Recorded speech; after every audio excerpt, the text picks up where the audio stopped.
smoke the tires in the dirt.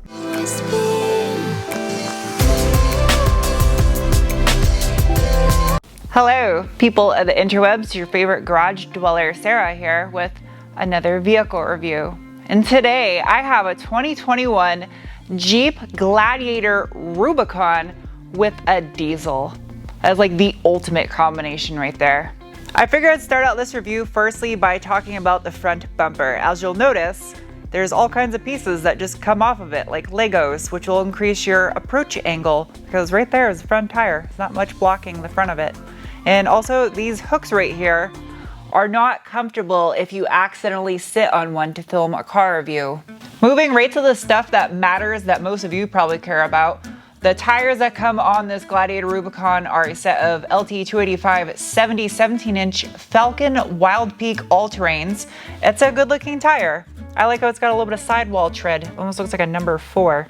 Also has these black machine-faced wheels with the little classic Jeep icon right here on the side of it. Also, because it is a Rubicon, does come with Fox suspension, but we'll nerd out with that stuff in a little bit. These things can get expensive quick when you start adding options. Like this one has the painted fenders as well as the painted top, and it's done in granite crystal, which I thought it was funny. There's actually a color offered on this called Snazberry. Yeah, snazberries taste like snazberries. This hood right here makes getting the Rubicon package alone worth it. This is such a good looking hood, especially with those vents in the center there. Such a cute little mirror. Just this tiny little square. It's adorable. Open. This is fun right here.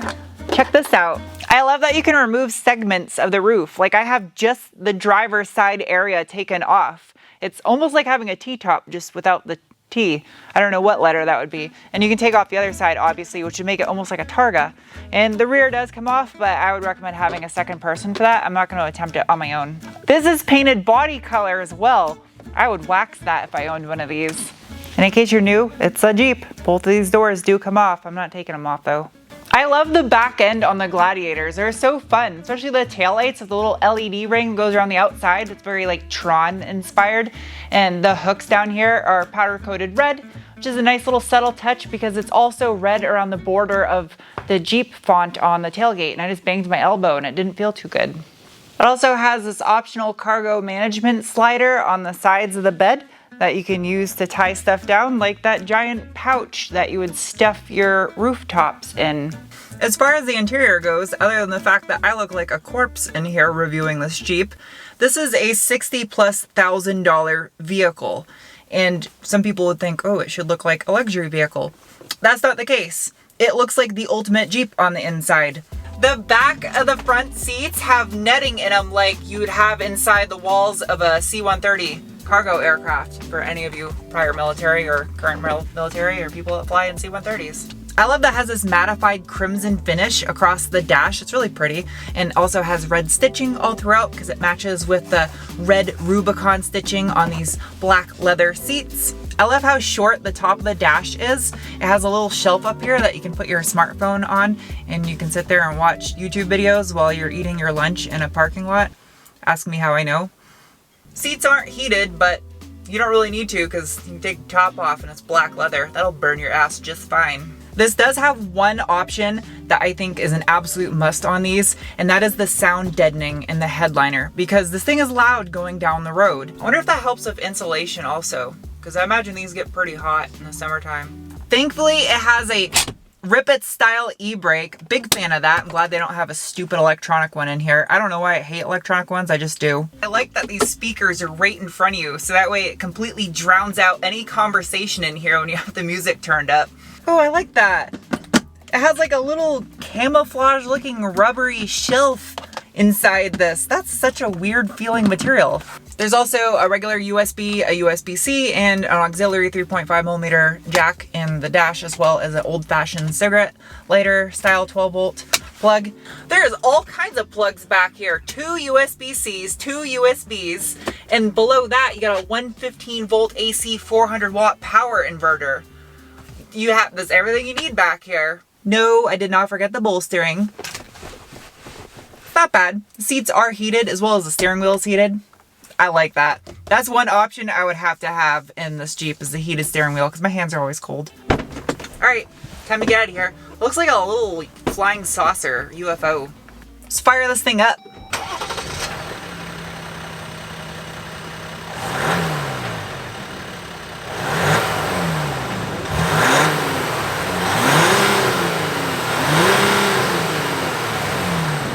As far as tech gauges and infotainment go, you do have this 8.4-inch little tablet display. It's rubberized on the side. It looks like a tough book almost.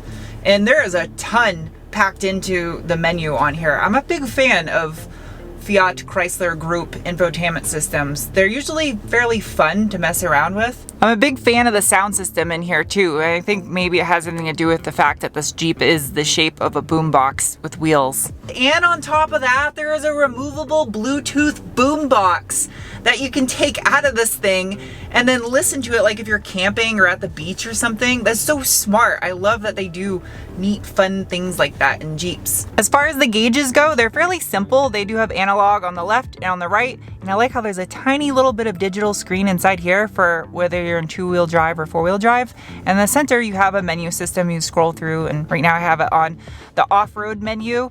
And then you can go through and you can look at a bunch of other stuff like your fuel economy, your diesel exhaust fluid level. That's important. All right, let's take this thing off-road.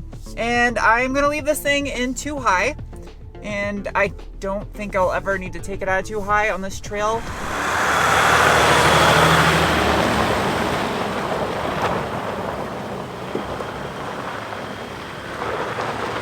I don't know, this trail just seems so easy in this thing.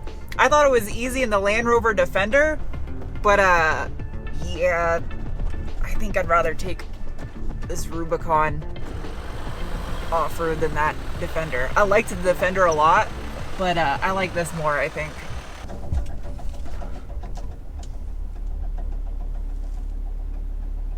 My metal antennae is going bananas. This is, let's see, trail cam. I just want to see, oh, I'm not even close.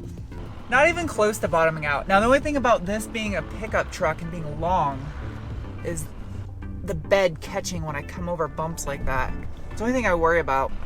Is there any way I can make this more challenging? I'm gonna try to make this harder than it normally is. I'm gonna go at a really bad angle. There we go. This is a terrible line. All right, yay, I finally got to get stuck a little bit. That's how you know a vehicle is good off-road, when you're purposely taking terrible lines because you want to try to challenge it. All right, now I have a use for 4 high. Oh man, like nothing. This thing's a beast. You know, the resolution on this trail cam is actually really good too. Super crisp and clear. Let's see out the back. Yeah, that's nice. Wait, you can zoom on the back one? Okay, so I guess if you want to look at rocks, you can look at rocks. Clean camera? No way, there's a cleaning camera feature? They thought of everything. I think it's just like the fact that you can hear that diesel clacking away up front is what just kind of adds to the thrill of it. You're just like, yeah, I could rip any one of these boulders out of the ground. So this is the hill that is the most challenging hill I've found so far for doing these off-road reviews. I want to try to do it in two-wheel drive. Why not? Let's see if it'll do it in two-wheel drive. It's gonna be all throttle control, I think. And I'm not airing down the tires. Will it do it?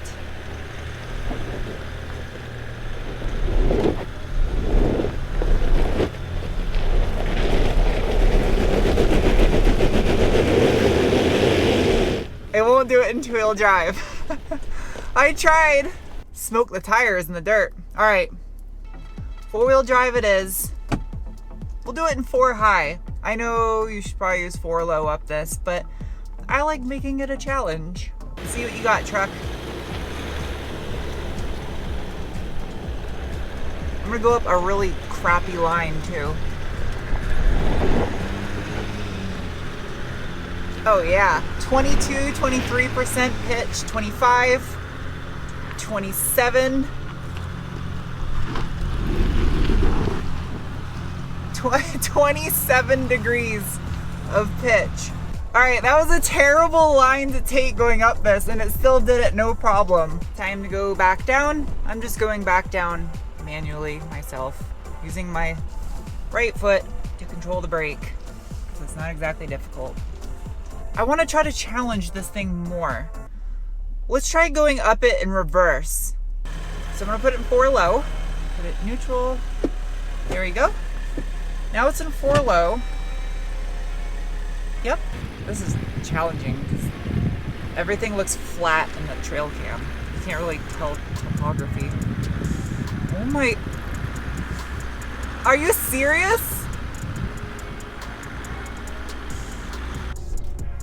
Oh, this is ridiculous. Oh. It doesn't even spin the tires or anything. This thing would seriously climb a brick wall.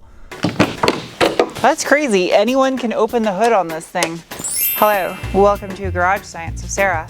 Under the hood of this 2021 Jeep Gladiator Rubicon Eco Diesel is just that. It is an Eco Diesel, which is a 3-liter turbo diesel V6 that produces 260 horsepower at 3,600 RPM and 442 pound-feet of torque from 1,400 to 2,800 RPM.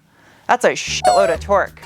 Now this is the Generation 3 3-liter V6 Eco Diesel. It got a redesign in 2020, and also this is a $4,000 upcharge over a gasoline version. But if you're a fan of diesels like I am, I think most of you would agree that's worth paying extra for. That's kind of interesting. I wonder if that's where you would put a cutout for a snorkel option.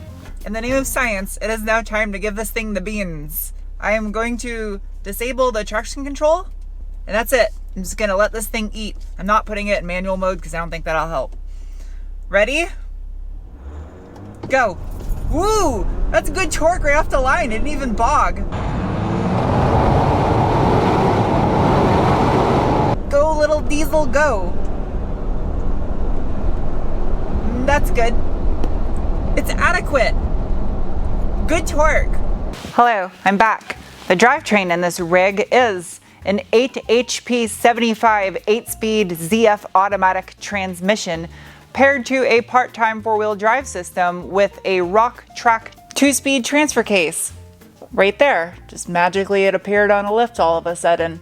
But what's even more important are these guys right here. Solid Dana 44 axles in the rear, as well as a solid axle up front. And that's what makes Jeep bros go bananas about these things. That diesel's a lot smaller than I was expecting it to be. I mean, I know it is only 3 liters, but it's really not that big of an engine. Doesn't look like it'd be too terrible to work on this thing. And here's that gem of a transmission, the ZF8 HP75. Jeez, look at the size of these bash bars underneath the exhaust system. This thing's got all kinds of scaffolding under here to protect the undercarriage. It is quite the extensive exhaust on here because it's a diesel, emissions and stuff. That's pretty neat. The drive shaft has this little plastic flexi guy over the center of it. Obviously, a downside of this being a pickup over a regular Wrangler is you're gonna have a little bit less of a departure angle, but it does have these bash bars that go all the way down the side of the truck. It's time for the braking test. No one behind me? I don't know why I'm so scared to do it in this thing. Ready? Oh, gee! Holy f***! Oh my god!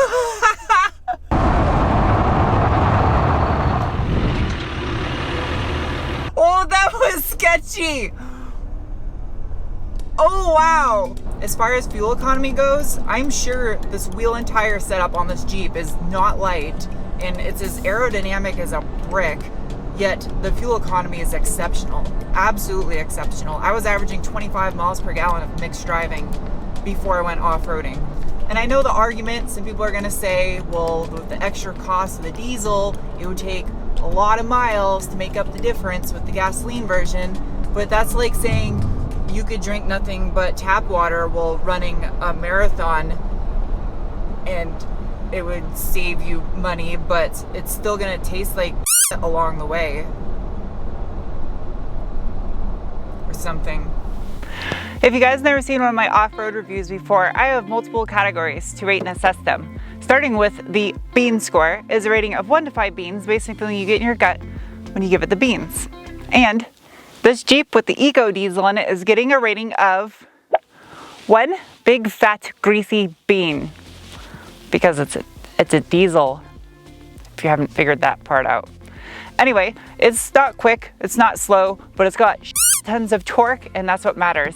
Next is the meatball score, is a rating of 1 to 5 meatballs, based on a vehicle's ability to tackle rocks off-road that make me want to go eat meatballs. This is starting to drift further and further from making sense every review. Anyway, this Gladiator Rubicon Eco Diesel is getting a rating of 4.4 meatballs. I'm super impressed. The combination of a diesel and a Rubicon is an absolute win. Can't go wrong. Next is the cookie score. It is assessment of value on a 1 to 5 cookie scale, and this was extremely tough for me to assess. I had to look at it in terms of a piece of machinery. It is a diesel Rubicon, and Rubicons do hold their value fairly well. So do diesels. Diesels typically last a long time, especially if you take care of them. There's a bee flying around me. Anyway, machinery-wise, okay, $60,000 plus, but it's $60,000+ for a Jeep. That's a lot of money. Lastly is the penguin score. It's a rating of 1 to 5 penguins based on how much I personally like a vehicle. And a 2021 Gladiator Rubicon Eco Diesel is getting a rating of 4.3 penguins. That's just a winning combination for me, a diesel Rubicon. I think the only way it could get any better is if they offered a 6-speed manual with the diesel, and if they offered it in a 2-door with the Gladiator. I think that would look so good. But yeah, I'm getting out of here before I get stung by a bee or fall down this hill that's super uncomfortable to try to stand on right now. And I'll see you soon with another video. Bye.